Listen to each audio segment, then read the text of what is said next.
ये जो गजनी, गौरी, ये सब आए थे और आपको बताया आप तो ठाकुर हैं, आप ब्राह्मण हैं, आप दलित हैं, ये हैं, ये हैं। आपको लगातार तोड़ते तोड़ते तोड़ते तोड़ते स्थिति ये आ गई कि अब इलाके में तोड़ो, अब भाषा में तोड़ो, अब जाट को अलग हटाओ, अब सिख को अलग हटाओ, अब दलित को हटाओ, अब दलितों में महादलित लाओ, अब पिछड़ों में महा पिछड़ा लाओ। सारे एक्सपेरिमेंट इसी में हुए, मुसलमानों में नहीं किए। एक ने नहीं कहा कि सबसे ज्यादा अत्याचार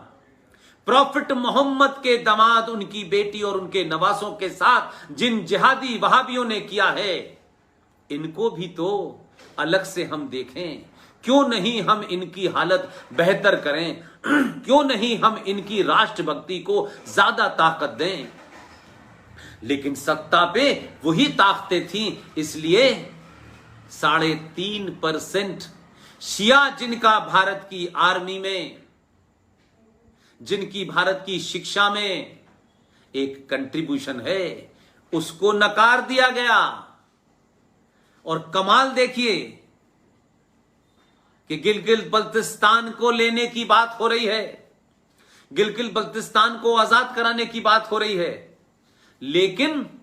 गिलगित बल्तिस्तान का अगर भारत में कोई एकमात्र नुमाइंदा है, उस मिट्टी का कोई जानकार है, उस संस्कृति का, उस तहजीब का कोई जानकार है, जिसे गली गली मोहल्ला मोहल्ला पता है, कौन सी क्यारी में कौन सा फूल खिलता है, कौन से दरख्त वहां है, कौन सी पहाड़ी है, जिसे इतनी टोपोग्राफी पता हो, जो एक बार इस आजाद भारत में पाकिस्तान की दारुल हुकूमत इस्लामाबाद से उड़ के बल्तिस्तान गया हो, अपने बाप दादाओं की जमीन को वहां बांटने गया हो, वो भारत में है। और केसरिया हिंदू वाहिनी के लोगों, पूरे 135 करोड़ लोगों में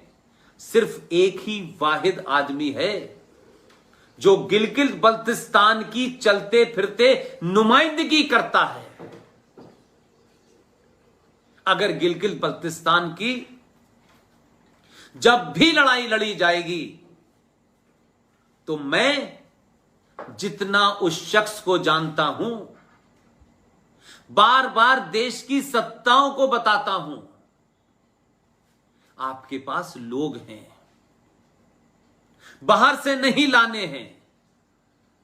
और क्योंकि वो शिया है, उसकी रूट बल्तिस्तान की है,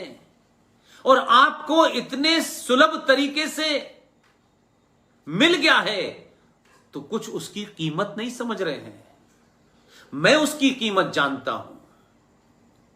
आप शायद उसकी कीमत उतनी नहीं जानते हो, लेकिन आपने अपने मार्गदर्शन मंडल में इस केसरिया हिंदू वाहिनी के पोस्टर पे जो आपके दो आइडियल हैं, एक तरफ तस्वीर एक सन्यासी की है, एक योगी की तस्वीर है, और एक तरफ आपने कैप्टन सिकंदर रिजवी की तस्वीर है। यह शिया भी है, यह बल्तिस्तानी भी है। अगर भारत में, भारत की संसद में यह तय बहुत पहले हो गया था, जिसको दोबारा से भारत की संसद में वर्तमान सत्ता के गृह मंत्री ने जब यह दोहराया कि हम गिलगित बल्तिस्तान भी लेंगे, हम अक्साई चीन भी लेंगे, तो मेरी गुजारिश है कि जो 2 सीटें हैं जिन्हें आपने एंग्लो इंडियन,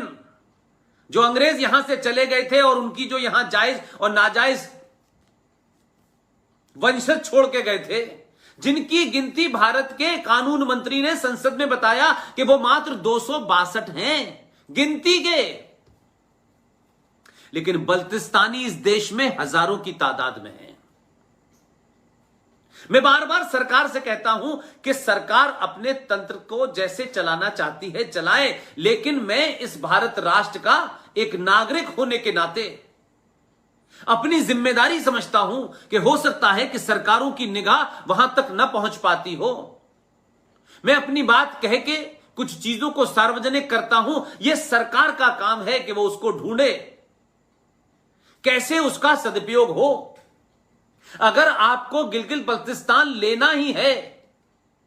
लेने से पहले जो साइकोलॉजिकल युद्ध है उसकी शुरुआत इसी से हो सकती है कि जो भारत की लोकसभा में 2 सीटें राष्ट्रपति नॉमिनेट करता है, एंग्लो इंडियन की जिनकी गिनती 262 है, हजारों की तादाद में बल्तिस्तानी भी हैं, गिलगित के लोग भी हैं, अगर कोई उस कौम के अंदर से एक शख्स है, साफ सुथरा है, ईमानदार है, प्रोफेशनल है, वो किसी दुकानदारी नहीं चलाता, कोई मजहब की दुकान उसने नहीं खोली है, वो किसी मस्जिद का मौलवी नहीं है, इमाम नहीं है, उसका नाम है सिकंदर रिजवी। सरकार को चाहिए कि उन 2 लोकसभा सीटों में से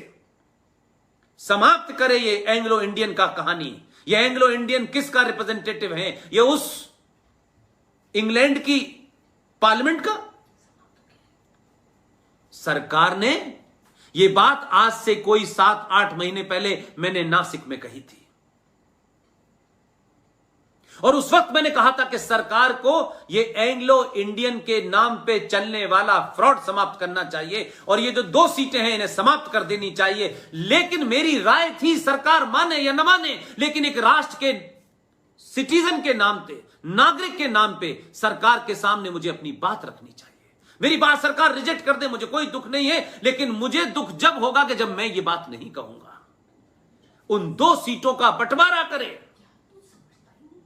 कि जो पाकिस्तान ऑक्युपाइड कश्मीर है उसके नुमाइंदे जो भारत में कश्मीर में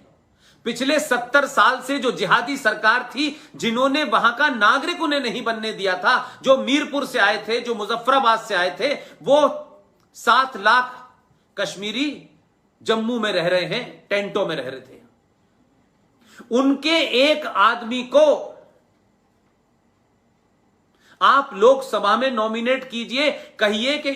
इन लोगों की जमीन पर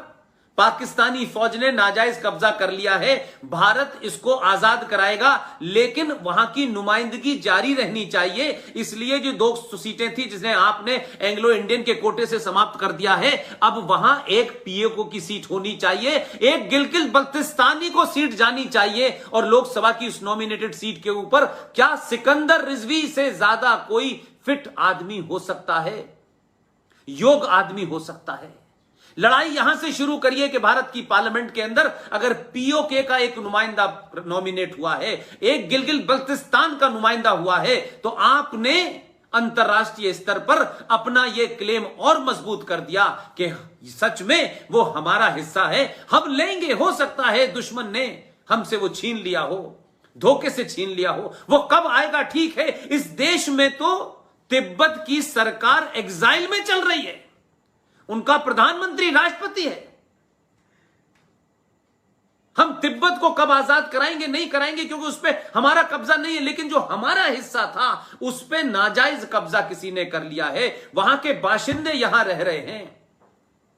उनमें पाकिस्तान ऑक्युपाइड कश्मीर और गिलगित बल्तिस्तान, ये 2 सीटें जो समाप्त हुई हैं आपकी एंग्लो इंडियन के फ्रॉड से, वहां नॉमिनेट कीजिए। और ये जो कश्मीर में 7 लाख कश्मीरी हिंदू जो भाग के पाकिस्तान से यहां आया था, आप कश्मीर के अंदर जब चुनाव कराने जाएं तो आपके कश्मीर की विधानसभा के बारे में सबको पता होगा कि कुल मिलाकर के 121 सीटें हैं, और 111 सीटें हैं, और 111 सीटों में से चुनाव होते हैं 87 सीटों पर, क्योंकि बाकी सीटें उस कश्मीर की हैं जिस कश्मीर पे पाकिस्तान ने कब्जा कर रखा है।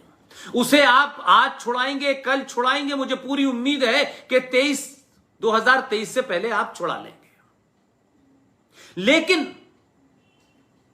कश्मीर की विधानसभा में 370 और 35 पे हटने के बाद